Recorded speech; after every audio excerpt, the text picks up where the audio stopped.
Good evening, everyone. My dear colleagues, welcome to another Inget Zoom series. This evening, our guest is Gökçe Sincer. She finished her BA in English literature and did her MA in theater.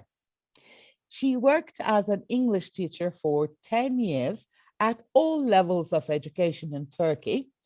But for the last 4 years, she has been working as an instructor at American University of the Middle East in Kuwait and teaching soft skills courses as well as theater and acting. Gökçe Hocam is interested in integrating skills and knowledge from different fields for building better educational experiences. So she's into integrating interdisciplinary sciences. This evening, the title of her talk is Teaching Soft Skills by Design. Thank you, dear Gökçe Hocam, for accepting to be our guest speaker, and welcome again. So the screen is all yours.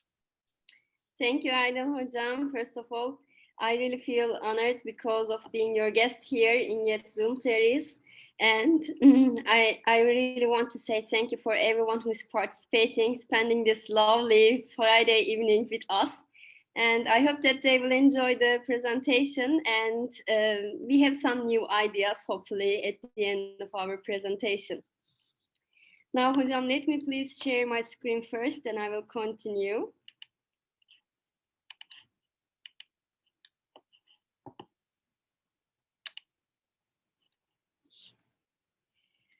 My presentation will be about teaching soft skills by design. Soon you will understand why I add this by design at the end. And the main core idea is how to teach the soft skills in different courses. And I want to show you also the map of what I will be talking about. It might be a little bit huge and it shows lots of things, I guess. And we will be talking about many things, and I will hopefully show you some examples that I worked on, how to use design in a certain way to integrate soft skills with our English courses. So first of all, I would like to talk about change. When I say change, the first person that I remember is Heraclitus, who says no man ever steps in the same river twice, for it's not the same river and he's not the same man. Actually, what he's trying to say here is change is inevitable, but that's not the only thing. There is also another thing underlying here. It's the change is the only constant in life. So we now know that by our experiences, personal experiences as well, that change is inevitable, and we are experiencing life together with the change all the time. So whoever knows me actually knows from my professional life how it always was affected by different change points in my life. And I really also know that everyone has this experience. So first of all, I would like to ask you, my dear teachers here, what happened recently? What made you change? What caused some changes in your instructions, in your classes? Could you please share your experiences about it?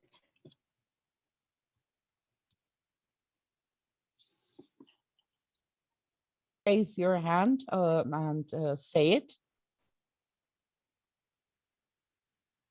Sherif Hocam says life is a dynamic process of becoming. Yes. Well, our instruction has changed a lot because we all started teaching online.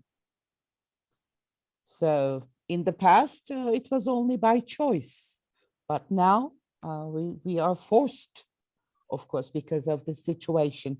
Defne Hocam says, I had to teach online and I had to learn new skills. Anyone else? What kind of new skills, for example, Hocam? Like, for example, using technology more effectively. I guess that this happened to all of us, right? When the pandemic started, actually, I was just in the middle of the semester and I just started the theater courses, acting courses, and I suddenly had to change it to acting online courses. And it was a big challenge, actually. And now it made me understand one more time how flexible I have to be in life to be better in my profession, actually. This is the core idea, actually. And soft skills, I wanted to start with this because if we don't understand what change means for our lives, actually it is very difficult to then understand why we have to teach soft skills. That's why I could not continue, just a second. Okay. So what changed? What changed in our lives when we have to change some instruction, like online teaching, as you said? Um, First, we have to change the content, adapt the content to a different situation, and this happened to me as well. Not only for online. Suddenly, I had some new courses sometimes, and it happens also, right? At the next semester you will have a different class, the next semester you will have a different course, and the content changes. And in that case we might sometimes start panicking. What am I going to teach now is a very stressful question, and this is what we first ask, actually. And honestly, this was the first question that I asked when I had one of the most changing situations. And then we start asking, how am I going to teach it now? And the instruction ways, I mean, how will I do my classes? And this is also stressful. But when we ask the correct question, when we come to the correct question, why, then we can feel a little bit more relaxed. Because when I ask this why question to myself, why am I teaching? Why am I doing this job? Why am I teaching this course? Then it all took me back to the main point that I already had all the time. So I realized that actually nothing is changing in that way that I'm afraid. So when we think about why we are doing this, so it's more relaxing in this case. So that's why we need to see the big picture. And for example, in this picture, what do you see? What kind of a scene do you see in this picture?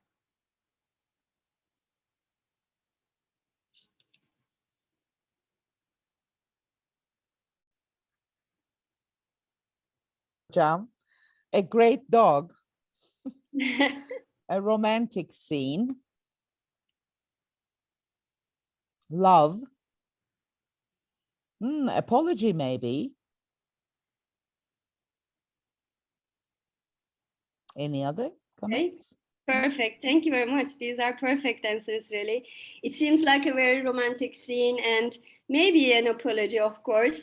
But when we see something just from one side, or when we zoom in, we sometimes lose our ways in the details. That's why I wanted to show this, because it's actually a photobomb picture and it's a very funny one. More than romantic, I can say that it's a funny picture. So when we see the big picture, actually we see our ways much more better.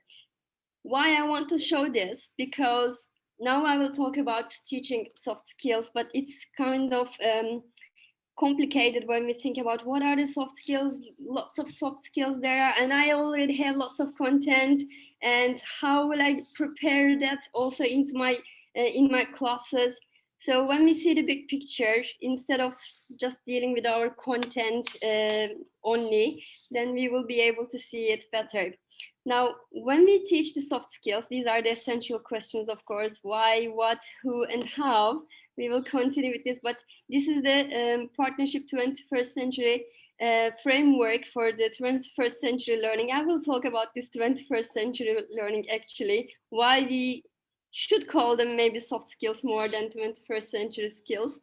But let's first start with this Partnership for 21st Century Skills, because this is the actually organization in US which started the idea that we must close the gap between the knowledge and the real skills that in life our students need to find themselves as individuals in the communities and in workplaces. So this is a community, that an organization which started dealing with this matter. So I will first stop sharing because I want to show you one website about it.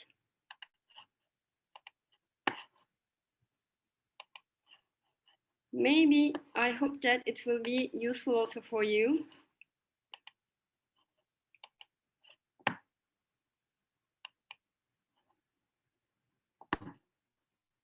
Arda Hocam, is it okay? Can you see the website? Okay.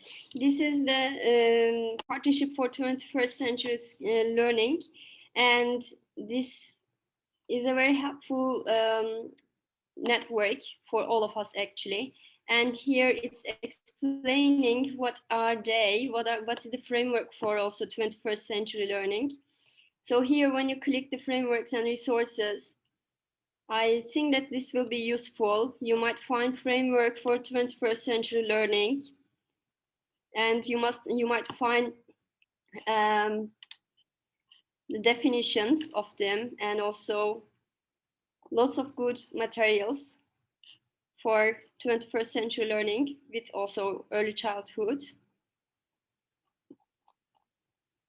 So this is actually my reference when I say 21st century learning. That's why I wanted to share it with you.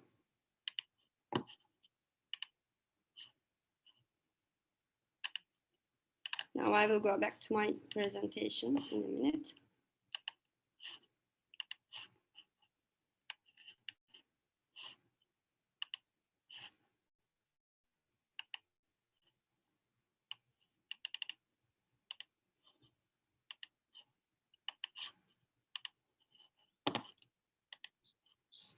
So what are the soft skills when we say? This is a big question, and I know that there are hundreds of answers that we will get here. What are the soft skills? When we say soft skills, what do you first think about? Can you help me to learn your ideas?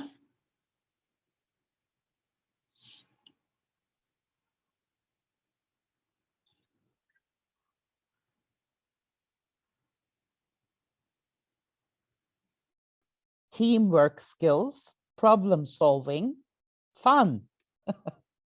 Merve Hocam. Lifelong learning, communication skills, intercultural communication, humor, getting rid of primitiveness. Okay. Collaboration, communicating creatively, critical thinking, teamwork, ethical behavior, fears, ethical values. Is that enough, or shall I stop?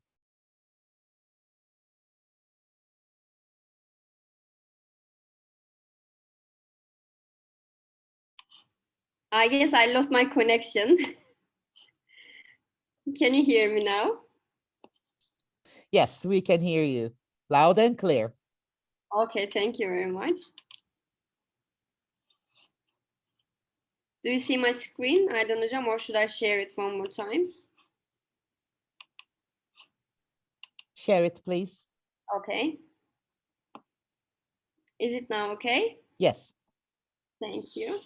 So I just heard collaboration and empathy. Actually, I couldn't get the other answers.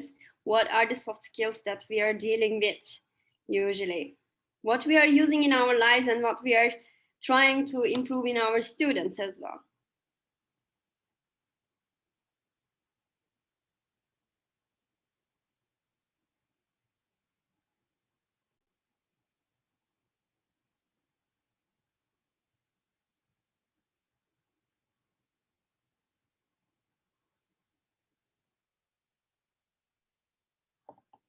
Do you hear me now? Okay. That's my question. I'm waiting for some answers actually. Okay, what are the soft skills that we need to use usually, and what are the soft skills that we're trying to improve in our students? That's my question.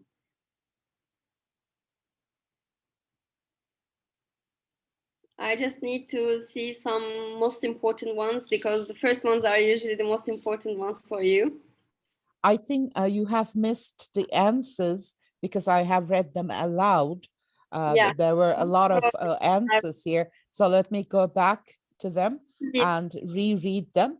We have problem solving, empathy, collaboration, cooperation, fun, lifelong learning, intercultural communication, humor, getting rid of primitiveness, communicating creatively, critical thinking, teamwork, ethical behavior, fears, ethical values, kindness, multicultural tolerance and acceptance, Just as original I guessed, ideas. there are lots of answers. Thank you. I think I was disconnected for in the wrong minute. That's why I couldn't hear any of them. But thank you very much. Yes, there are a lot. Actually, if we start writing them and we can continue for 3 hours just to talk about what are the soft skills. This is a very big question, actually. So we have lots of ideas, but we have also lots of information we collect from websites, internet, books. It's sometimes causing mess instead of helping us more to clarify what are the soft skills and what should we be dealing about, what should we integrate in our classes. So that's why I want to show you one of the websites that's really holding all of these things in itself. But before starting, I also took this thing from that website. These are the 21st century themes. Why I want to also show this, because when we call soft skills as 21st century skills, it might be a kind of problematic maybe, because first of all, they are not new, as Aydın Hocam always says. They are not new. They are not just for this century. They didn't just appear suddenly as a need. And most probably in the following centuries, if the world is not finished yet, it will be still useful to have some good soft skills to continue our communities in the world. That's why it's better than calling 21st century skills. It's better to use soft skills maybe. And what we can talk about is the 21st century themes. What are the themes that we have to deal with in this century? What are the things that's important for our century, we can say. Now, let's have a look at some of the soft skills that I collected here. And critical thinking and problem solving, it has many also under it. Creativity and innovation, communication and collaboration, visual literacy, scientific and numerical literacy, cross-disciplinary thinking, basic literacy. These might be named under the category of learning and innovation skills. Also, we can talk about information, media, and technology skills. And here we can say information literacy, media literacy, and ICT literacy. We can also talk about another category, which is the life and career skills. This includes flexibility and adaptability, initiative and self-direction, social and cross-cultural skills. It doesn't stop here. Productivity and accountability, leadership and responsibility. So it's on going in this way. So that's why I wanted to really write here help, because it's never finishing. Now I want to show you here also the reference for this one. Can you see me and hear me? Because there is a warning that I just received. Okay, but their screen is Video. finished, I guess, right? Well, we cannot see your screen. Not Okay. yet. Okay. Thank you, Hocam. Now, do you see it? Thank you. Now, this is the website that I took it, and it's the most collective one. I really like that, how they collected, how they grouped, because also there is a kind of confusion about how to group these soft skills. That's a good one, I can say. And All these websites will be in my reference pages. I can also share them with you, and you can find trustworthy information from this one. Now I will go back to my presentation.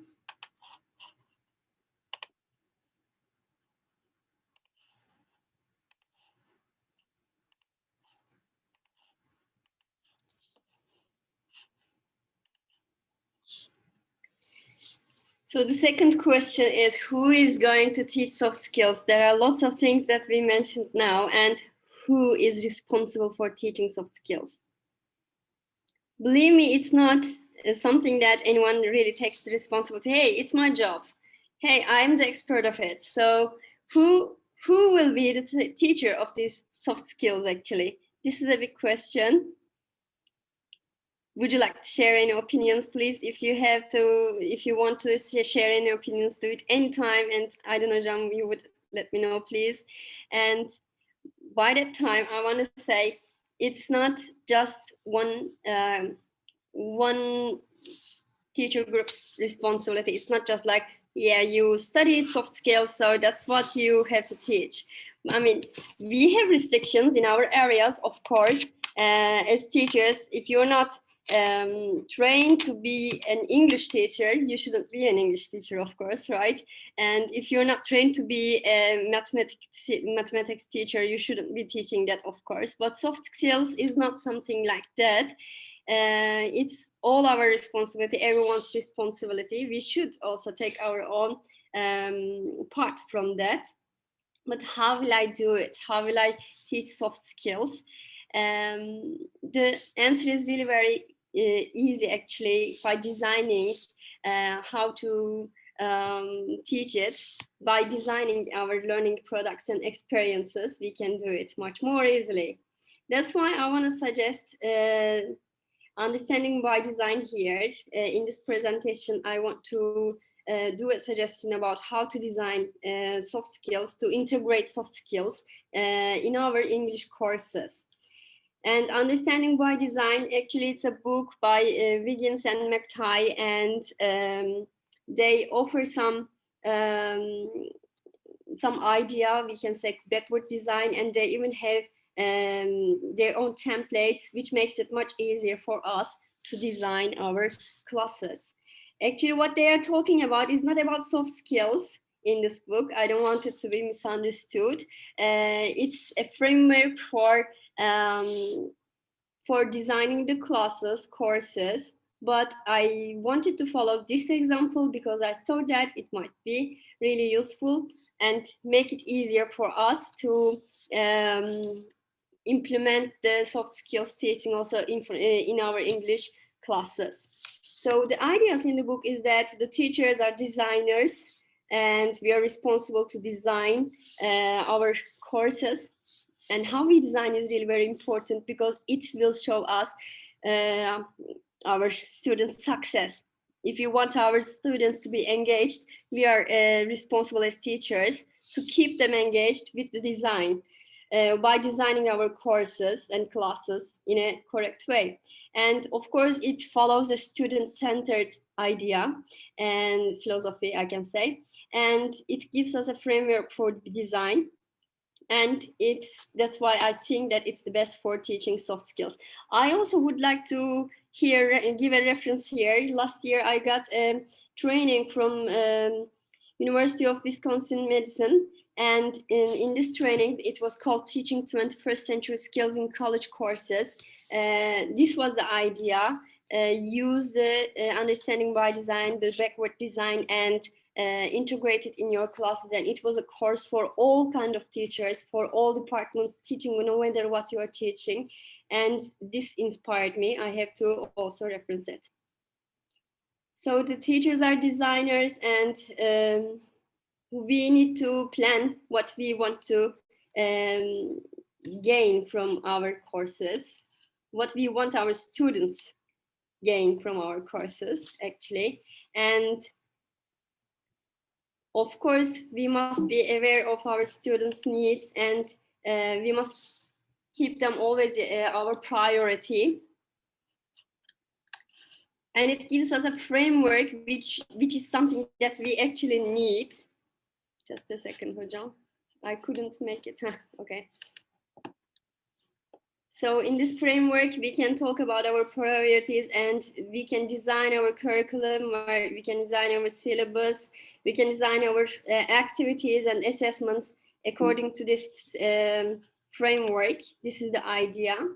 Now, it's like every idea, every new idea or proposal for something else, it starts with some criticism, and it criticizes the twin sins of traditional design, it says. And what it criticizes is that activity-focused teaching and coverage-focused teaching. They say that activity-focused teaching might lead us to some nice activities without really getting something at the bottom. So, and the coverage-focused teaching might lead us to the understanding that I have to cover this material. So these are the criticisms that they start with, and they always recommend that we need to put learning before teaching. That's more important for us. We should keep this in mind. So the idea is that how can we develop and deepen the understanding of important ideas, and what is the best way to design for both content mastery and understanding? Why is it called backwards? Because it deals with setting goals. First of all, they say the first step must be setting your goals.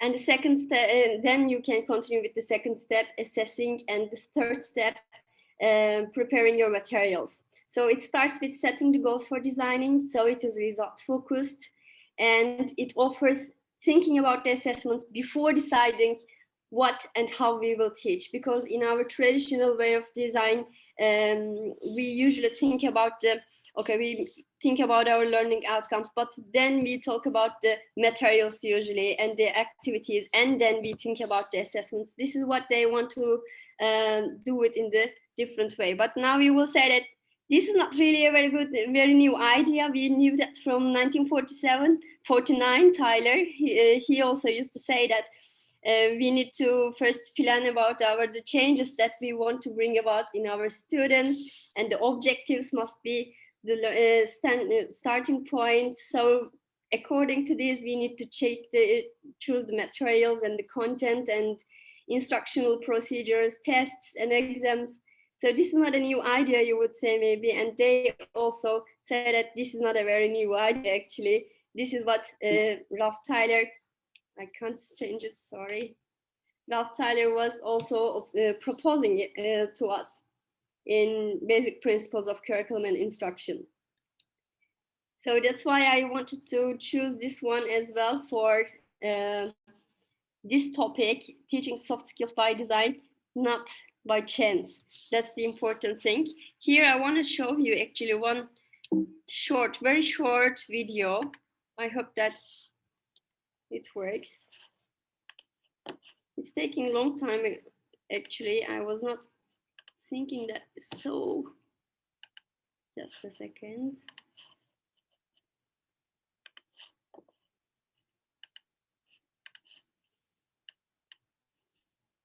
This is one of the videos of Wiggins explaining what he's saying about the understanding by design. I will show just 1.5 minutes of it, not all of it.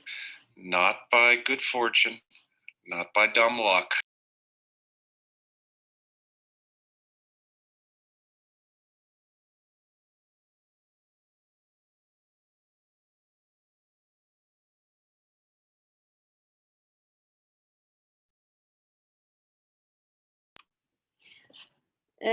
You couldn't hear, Hocam, right? Yes. Okay, I will start one more time then.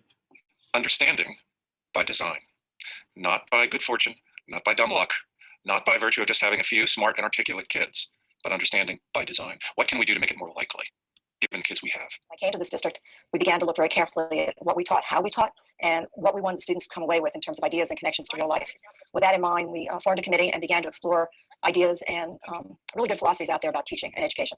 Understanding by design rose to the top. There are some design strategies, some design tools that can help us more likely reach our goals regardless of who we are and who our students are. And those tools flow from a basic design strategy that we call backward design. Backward design from your goals, not backward design from content, but backward design from the effective use and meaning making with content, because that's the goal.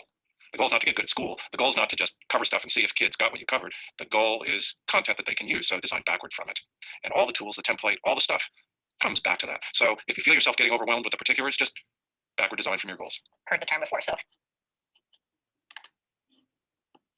I hope that you liked it, and I think that it's really helpful to show us the main idea of them. I will share my PowerPoint and continue in a second.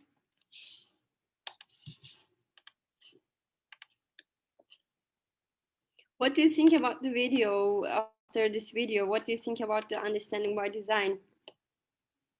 Before I continue, if you have any ideas about it, please during the presentation share it. So it tells us there are 3 stages of backward design. It starts with identifying the desired results, our learning goals, and then determining the assessment evidence. How will I check if I really reach these goals or not? And the third and the last step is the planning, learning, experiencing activities and content, what we will teach and how we will teach comes to last actually. This is one of the templates that they use. It seems a little bit, when you first look at it, it seems a little bit confusing, but when you check it, it just has 3 very clear stages: the desired results, assessment evidence, and learning plan. That's all. And now in my examples, I will also show what it could be. I mean, what it could be so simple. I made a very simple version of it for myself. This is a traditional way of planning, maybe topic, activities, and assessments. So this is what they wanted to change. Now, I know that most of us don't have the opportunity to deal with the syllabus, and syllabi are usually prepared. The curriculum is always prepared beforehand, and we have to just abide by them and use them. And some of us maybe have some opportunity to work on them, to change them actually, but we all have materials that we need to use, right? And these materials have some scope and sequences, these pages that tell us in which chapter what are we going to dealing with. And that's why today I would like to start with doing some brainstorming about these things. Let's discuss these scope and sequence that I have some from different course books, and the whole content that I will also show is usually the materials for the university classes actually, or let's say maybe the preparatory year. That's better to say. What do you see when you look at this scope and sequence? Do you see anything about the skills? Anything in general about the skills? I mean, the 21st century skills or soft skills? Let's check it together if you want. Let's read one of them. Unit 1, for example. Grammar, theme, famous people, reading an article, writing, sentences about a famous person or a talented friend or relative, listening, occupations and countries and famous people, speaking, pair discussion, occupations, class discussion, talented people, pronunciation and vocabulary we have. I think we don't see anything about the soft skills. Have you found anything here? Or am I missing it? Maybe I'm missing it.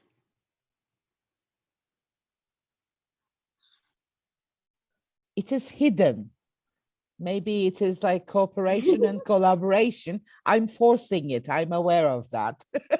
But, you know, I didn't want to, go and say it's a terrible book. So that's the Hocam, that's the point. It's hidden. Even if it is there, it is hidden. And teachers, as if we don't have lots of things to do, we are supposed to really find what must be there, hidden things. So I have to see it. What is hidden there? Instead of keeping it so hidden, why not we put them just very obviously? Why not we do it? So this would make it much easier for all teachers, I guess. And it would give a framework so that there will be some common understanding about what to do and how to do it, right? So let's check another one.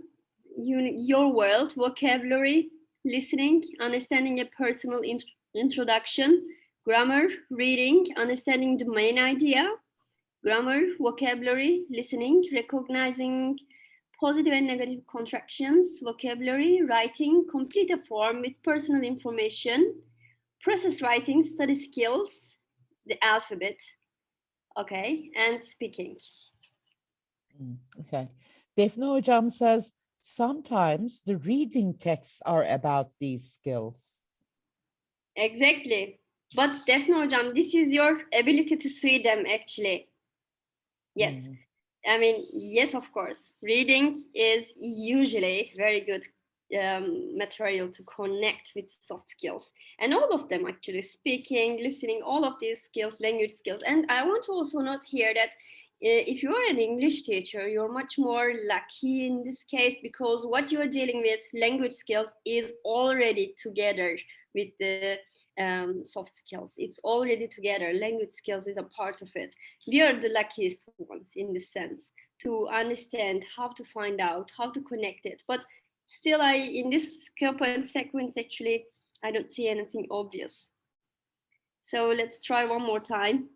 Unit goals: meet and introduce people, identify family members, describe people, present your family. Then it continues with grammar, vocabulary, listening, speaking, reading, writing, and video. Do we have any connection with soft skills here?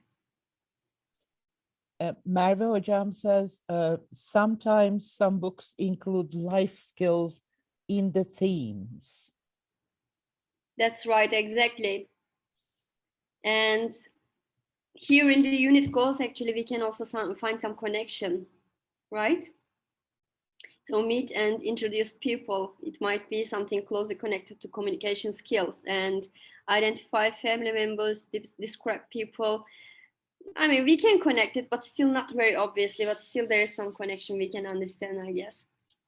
But I'm not really 100% sure that this is a good one still, although it's a better one.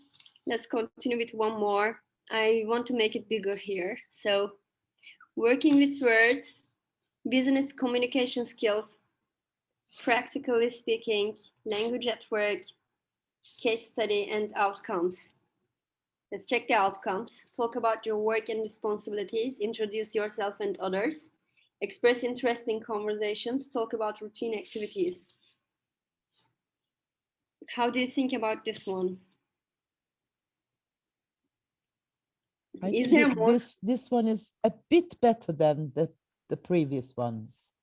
It's more connected, it's more included in it, more, maybe we can say more, not hidden, but more obvious, right? Describing and talking about the things, but still, maybe we can work on it more. I think that we can work on it and we should work on it in any case, actually. This is another one. Let's see. A lesson, reading passage, and vocabulary and video. I couldn't see anything, actually. Okay. After all these examples, it makes it more obvious that we need to personally, as individual teachers, we have to work on it, how to integrate the soft skills in our courses, classes. And it's all the burden on our shoulders, unfortunately. So that's why I offer something to make it easier, hopefully, for all of us how to do it. So in this part, I will give some examples of what I prepared for classes, maybe, and what I could do. Just, it can be anything else, of course, but just two examples of it. And I will try to show it in the simplest way, hopefully. So as you will remember, there is a framework that they are using, but I don't strictly really apply this framework. I just wanted to make it as simple as possible. So first I started with my learning outcomes about decision-making skills. I will make a class for this, let's say, and learning outcomes list 3 things that will affect your decisions. participate in a discussion about decision making, compare and contrast suggestions about possibilities in a decision situation, participate actively in a collective decision making process. How will I assess that I reach these goals? Give a decision collectively after assessing the pros and cons of the possible choices to get the optimum benefit. And my learning activities will be like this: brainstorming as a whole class about the decision making processes, then small group discussion about how to decide on a given topic, and following the 5 steps of decision making. And then we will write an email to evaluate the alternatives in a decision situation. Now, what are the materials that I used for this class? It was a chapter from business results, and it's B1, B2, yes, B1, B2. And here, this was the original one in the scope and sequence, what they want us to do: talk about decision making, participate in a discussion, be persuasive, talk about the future possibilities. I find so much connections with my own learning outcomes actually in this one. That's why it's a good material, I thought. So this is I want to show very quickly the whole chapter. This is the chapter from the book.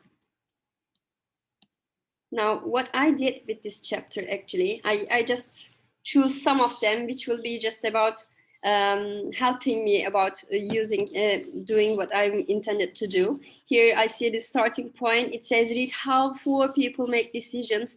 Who are you most like? And here the examples are showing that I decide with my feelings, I decide with my logical thinking, or these type of things that we might refer actually.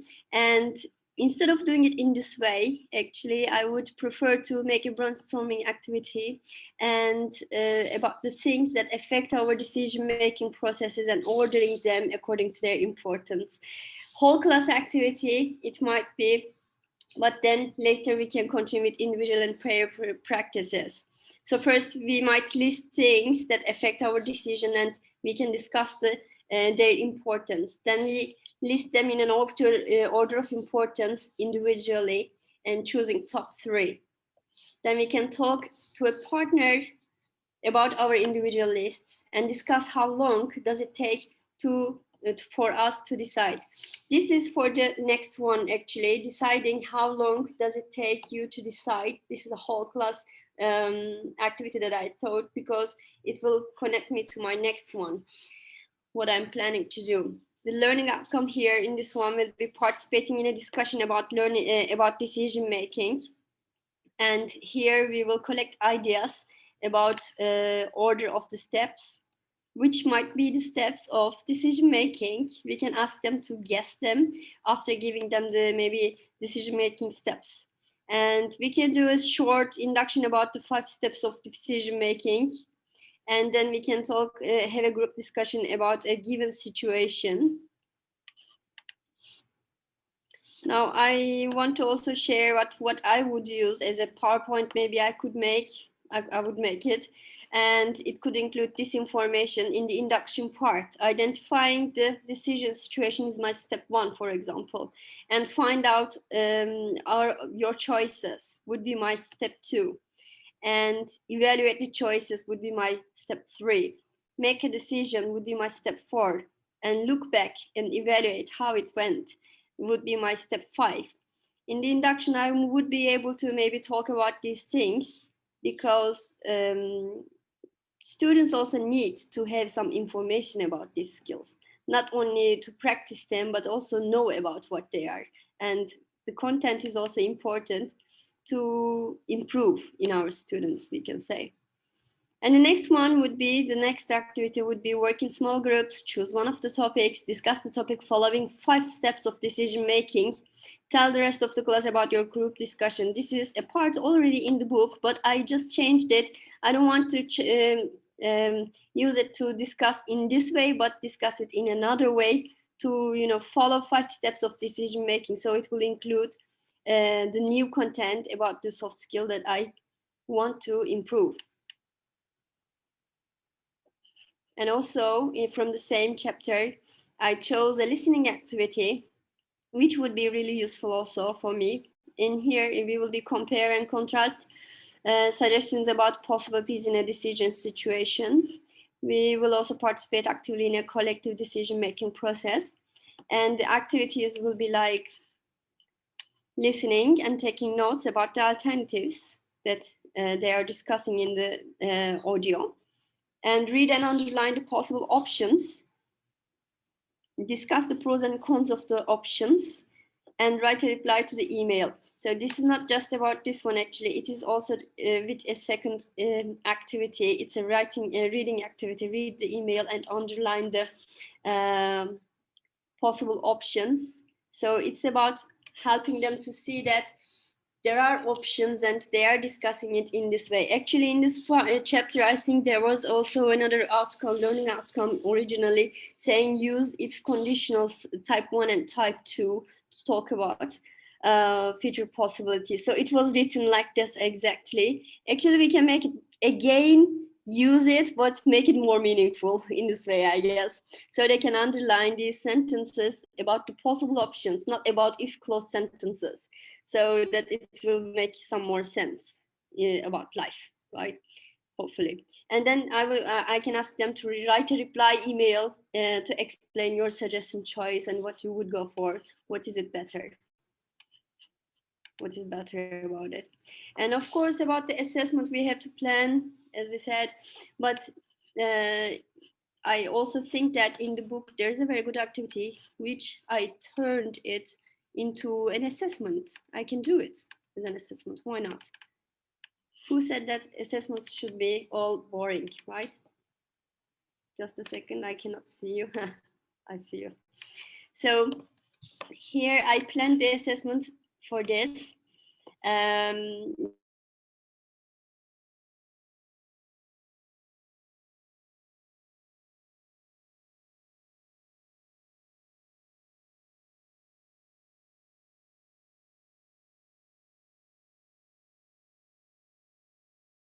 Hopefully she'll be back soon. Marojam, I have noted your questions and remarks. I will ask them at the end of the session. Well,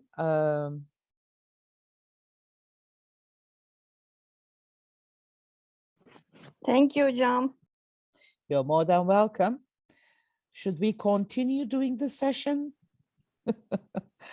I think students can be really cruel while assessing each other. I'm about the last slide I'm talking about. Yes. Sometimes they think teachers are cruel while, marking, etc. But they really are. I tried it and I saw that actually. That's why they don't like peer assessment. They hate it. Yeah. Yes, exactly. Yeah. I'm aware of that. They can be very harsh, and they can be very destructively critical, as if they have mastered the language. What has kind of disturbed me about that book, I don't know whether you have noticed it or not. It claims that it introduces soft skills, so life skills, but then kind of enforces students to use one structure or two structures, like use if clauses. This is not real life. We don't need to do anything using any structures. We can use whatever we want to use. Gökçe Hocam, I was trying to keep the audience busy till you get I'm sorry, back. I don't know what's happening actually. Really. I don't know what's happening with the internet here today. I'm sorry for this. Well, it happens. Technology is a wonderful friend, but sometimes it can be a terrible foe. So we're aware of that. Don't worry. We had talked about what you said. So we didn't misbehave. We were good students. We were good students.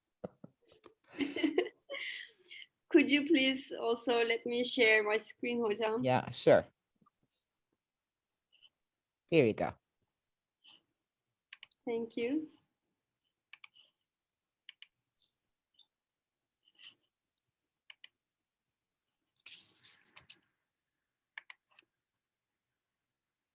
I think we were here. And this is my assessment plan, how I'm planning to do it. Observing the group while they are doing their discussions about the pros and cons about the given situation. And then they will also discuss about the results. I mean, what the observers will share with the others, what they think, what they thought. So another lesson plan that I worked on is about the communication skills. But before going on with this, I really want to ask you, what were you talking when I wasn't here? I will be really happy if you share with me your ideas about, is it difficult? Is it easy? What do you think about doing such an alternation about the lesson plan and material? Does it make sense? Well, Merve Hocam has mentioned that peer assessment sometimes can get a little bit too harsh, and students may too critically assess their peers. And I have mentioned that despite the claim that the book focuses on real life skills, I really think it's awkward to force students to use certain structures to make something, to communicate. Use if clause type 1, use if clause type 2. They can use whatever they want to. They don't need to use any enforced structure. So I think there's a kind of a conflict between what the book claims and what it does. Yes, exactly. I totally agree with you, Hocam. And about the students, when they do peer observation, they can be harsh. That's why, to stay in the safe side, I always prepare observation rubrics. And this will be shared with the observers. They have to use that observation rubric, not anything else. So they will just use that, and later they will discuss their opinions on that basis. My second work about this, trying to integrate the soft skills to the English classes, is about the communication skills. And my learning outcomes in this one is classify verbal and nonverbal cues for effective listening, demonstrate effective listening skills to handle complaints. These are the things that I want to improve in my students. And I want to assess it by asking them to make a video of a role play in which they address a customer complaint. And the learning activities, I will start with a short role play, and then we will continue with brainstorming. We will list the possible results of not listening actively. Then we will categorize the verbal and nonverbal cues for effective listening. Then we will demonstrate the active listening skills in a role play activity. So this is the book that I had. It's A2. And I realized that this chapter is very much connected to the things that I want to do. It's making them talk about shopping and listen about business of selling. But to be honest, I couldn't find any one activity in this one, not like the previous one. The previous book gave me some options to use. I mean, I could really make use of the activities directly, maybe just with some alterations. But here in this one, it was more difficult for me to find something useful from the book. But I just used the topic and the language skills that they are going to learn, or the other things. They write here goals, but yeah, can't, couldn't goals if they are goals. Okay, so let's see what we can do. Still, there is always something that we can do. We can always make it better. And this is what I'm trying to do, actually. Here in this one, in the speaking part, I thought that, I can omit this, I can change this, and I can make a new class. Let's plan another new class, maybe. So we can do it this way as well. So this is, if we check it, this is the original scope and sequence part. I had to cut it and put it just under it because it was too long. So vocabulary, listening, understanding a lecture about designer clothes, grammar, vocabulary, reading, using headings to find information, listening, hearing different vowel sounds, vocabulary, writing, write a description, process writing, study skills, and speaking. Giving an opinion is also here.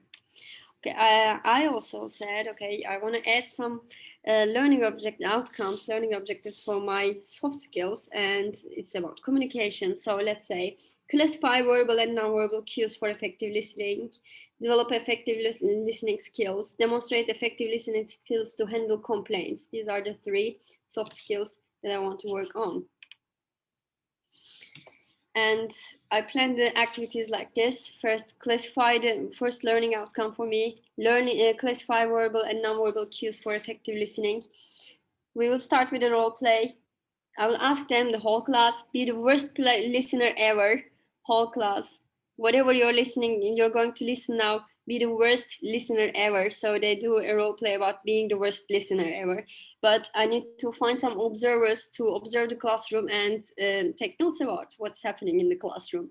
So I will choose some students to sit in and face the class while the others are trying to be their worst as the listeners. And then I will use this listening activity in the book, because we already have the listening activities, and I can play the recording and ask the observers to share their observers after with the class, what they observed in the class when they're not listening really, what's happening. And then all of us, of course, will be discussing it. Then we can do brainstorming about listing the worst possible results of not listening actively. So this will make them really question, is it really important what I'm doing when there's a listening task in life? Also, when somebody's talking, what should I be doing? Is it really important? What is it affecting?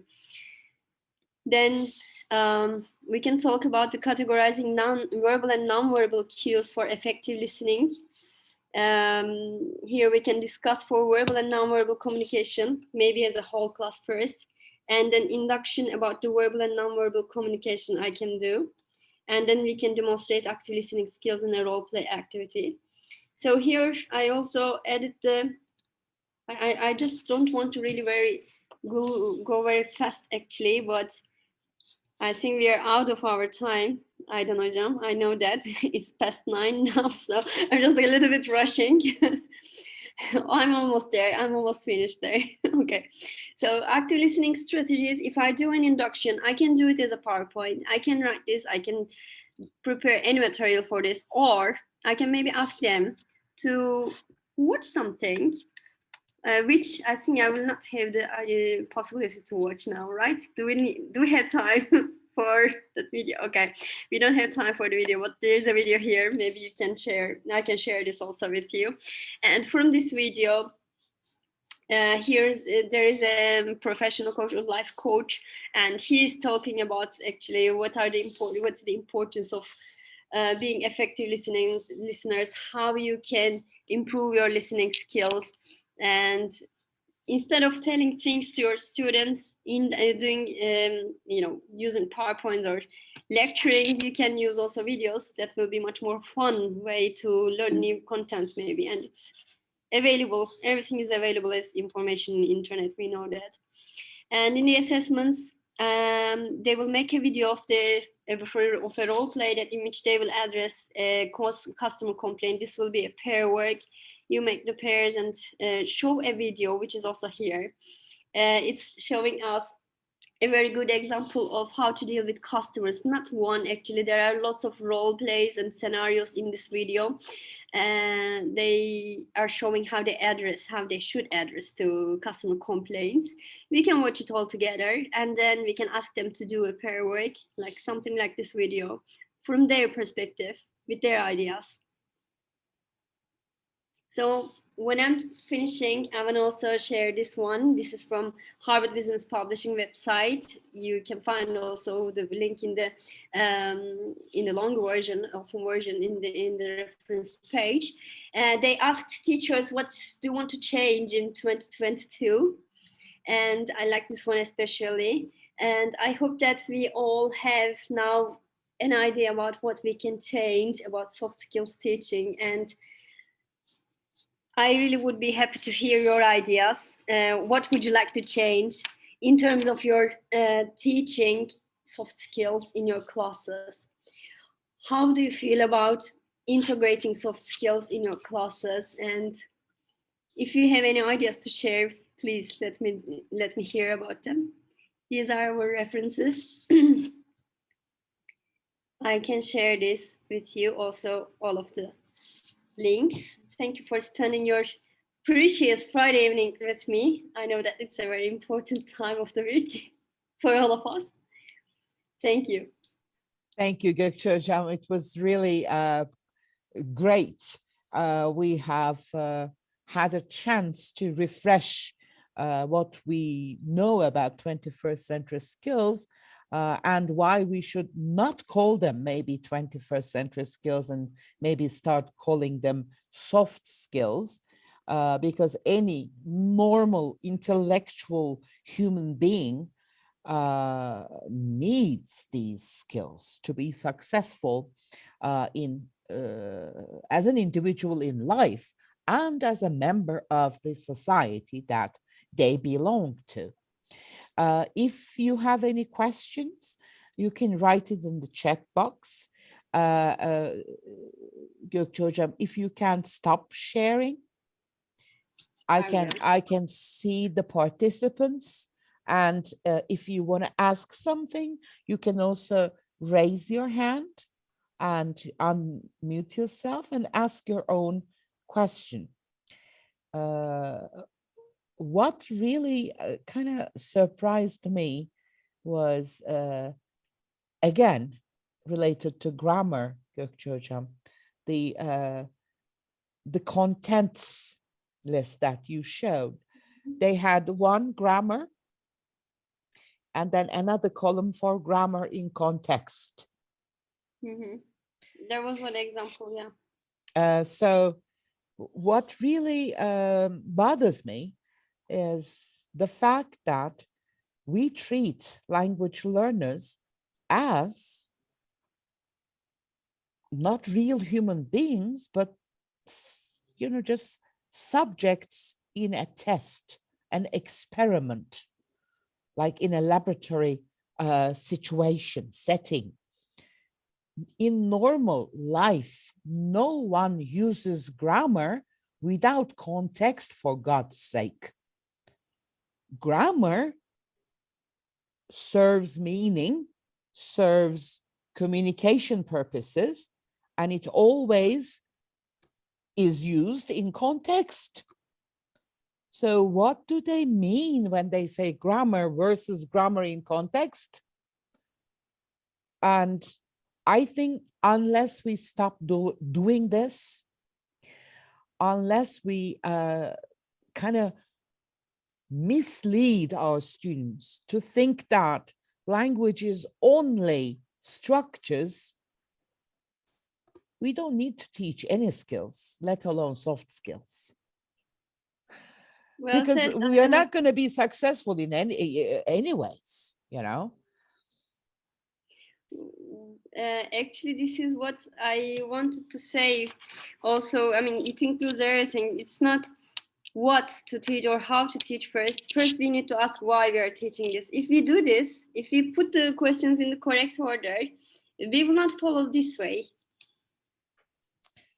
Maybe what is easier than why, Gökçe? Maybe that's why we want to focus on what rather than why. Because what is already given to us, we have the syllabus, we have the materials, we know the answer of what. So that's why we want to start with what. Maybe we have this tendency. When we ask why, we have to use our own critical thinking skills as well. In real life, we don't even need language to communicate with each other. I mean, verbal language. Sometimes one look or a smirk or eye rolling communicates, right? Much better than any word that you can use. And even when we write our messages in our chat box, we use emojis because they are shorter and practical. So we Yes. don't need always verbal language. We don't need to use present continuous tense all the time. That's my question. If we set our goals like making using if conditionals, if we set our goals like, how will we talk about body language and its importance in communication? I mean, my God, my daughter grammar is it about? communicates with me when she kind of kicks me under the table. You know, if I'm saying something that can be offensive, she kind of kicks me, you know, just okay. That means that's a wonderful way of communicating, saying, don't say it, stop. That's a dangerous thing to say. See? So this is only one thing that I wanted to mention, Gökçe, because we keep saying we need to teach soft skills to our students, but are we teaching language skills, for God's sake, let alone soft skills?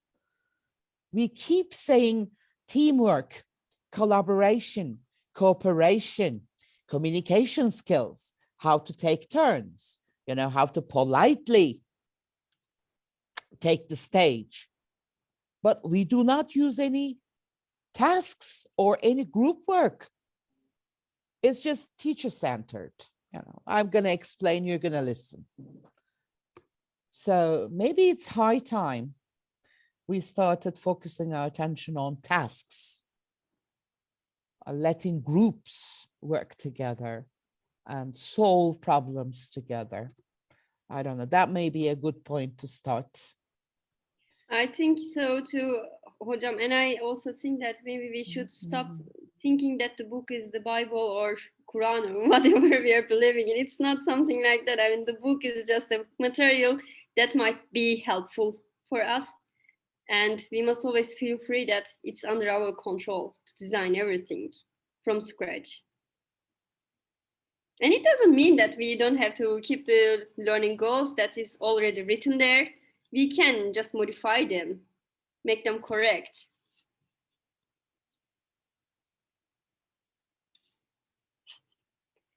What are you thinking, my other teachers here? They got into some kind of politics here, so I'm not going to read the read the messages. Okay, I couldn't follow it very well. Yeah.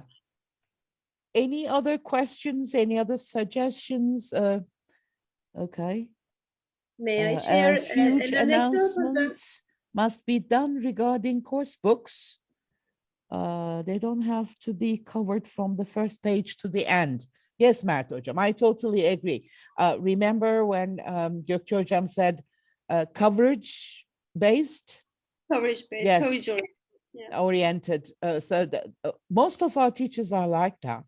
I don't know whether you have watched my latest videos on our YouTube channel. I mentioned curriculum and syllabus, and then I used CEFR. There I said, people keep sending me questions saying the curriculum covers this, the curriculum covers that. But you know what? When you check the curriculum, it doesn't. How the course book does. Unfortunately, not all course books are in line with the curriculum. So when you blame something, please go to the origin. Check the curriculum first. The curriculum is very good. Very, very good, because it implements the principles of Common European Framework of Reference for Languages. So it has skills-based and communicative objectives and outcomes, descriptors, I should say. But the course books are not like that. Who approves those course books? That's another session. Well, I think Işıl Hocam was saying also something. Yeah. Işıl Hocam, Well, I was just mentioning an anecdote. Uh-huh. In the final lesson, I guess it was the other week, I was giving feedback for critical reading and writing course reports. One report was planned to teach students at a primary school grammar. Well, I said, don't do this. They are just children. They don't need to hear grammar in that way. And there was another student in the same class. She asked me, Hocam, when can we start teaching grammar? When? Why are we so keen on teaching grammar? I wonder. I don't know. Thank you. Ali Hocam keeps mocking me because in almost every session, they mention grammar. Grammar is like an addiction. So Ali Hocam says, Hocam, your nightmare is here. You're haunted. Yes, I am haunted. This grammar thing never goes away. I totally agree. I think grammar gives us something solid to work with. It's always easier to teach present continuous than, for example, media literacy.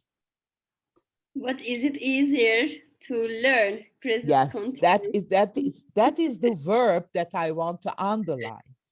Yeah. Teach there is the verb, because in the dictionary, when you look up the meaning of teach, someone has to learn for that other person to teach something. If no one is learning anything, what the hell are you doing? You're not teaching because there's no learning. So just, go home, get into your pajamas, make yourself a nice cup of coffee, watch a nice movie. Don't teach English if you're going to teach grammar, because no one is learning. You just have fun at home. How about that? Well, this is a long topic, and I can never shut my mouth when it comes to hating grammar. Well, I cannot hate grammar. Grammar is a part of language. There's no language without grammar. But I have become a kind of a monster attacking grammar all the time because people keep insisting on isolating grammar from language. How is that possible? Well, Gökçe Hocam, it was a lovely presentation. Thank you. Thanks a million for being with us. And my dear colleagues, as usual, I do thank you a lot. But before I close the session, I just want to say something. Ali Hocam has an announcement to make, but let me close the session officially, stop recording, and then please don't leave so that he can share whatever he wants to share.